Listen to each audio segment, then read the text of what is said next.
Any rumour of a Russian advance and hurriedly formed roadblocks suddenly appear, volunteers and reservists springing into action. The defence of Kyiv is taking on a character of its own, a character of collective responsibility, with vast swathes of society taking part. A short distance from this checkpoint, 2 vehicles have been placed across the road into the centre of Kyiv. Volunteers filling sandbags and building the defences. Action is what is needed now, they say, not words. We're waiting when you wake up. When you understand. Where is your sanction? Where is sanction? We don't need sanction. Russia laugh from your sanction. Where is Berezovsky? Where is Nemtsov? Do you know where is these people? Who guilty? So, you will be next. People on the street who don't want to fight are either attempting to leave or heading for bomb shelters. But there are huge numbers of militias forming. They're everywhere, guns in hand, prepared to die fighting the Russians. The country's president is calling for everyone, and indeed anyone, to take up arms. All those who can return to Ukraine, come back to defend Ukraine. And then we will have a lot of work to rebuild it. All those who can defend Ukraine abroad, do it purposefully, unitedly and continuously.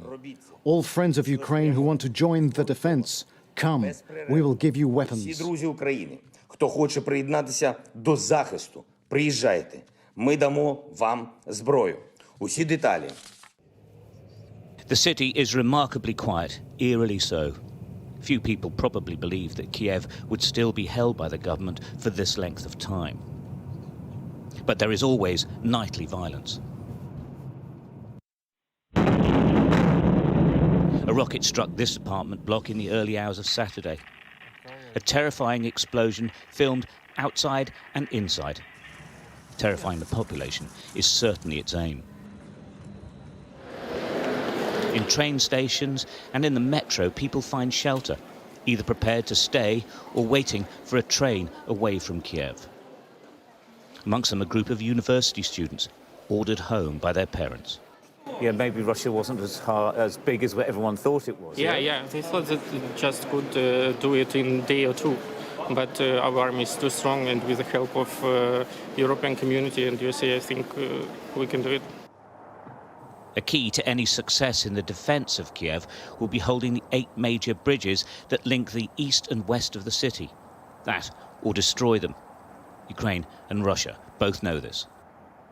Well, the security services here are now absolutely convinced that Russian special forces and what they call fifth columnists are trying to cross into the centre of Kyiv using the bridges that are very much the lifeblood of the city.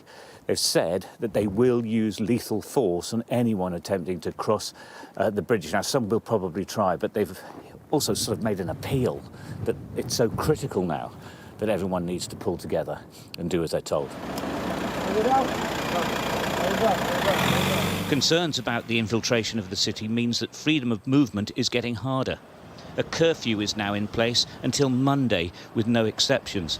Soldiers will consider anyone on the street a Russian spy. For many people, this is likely to be a long and perhaps terrifying weekend. Stuart Ramsey, Sky News, Kyiv.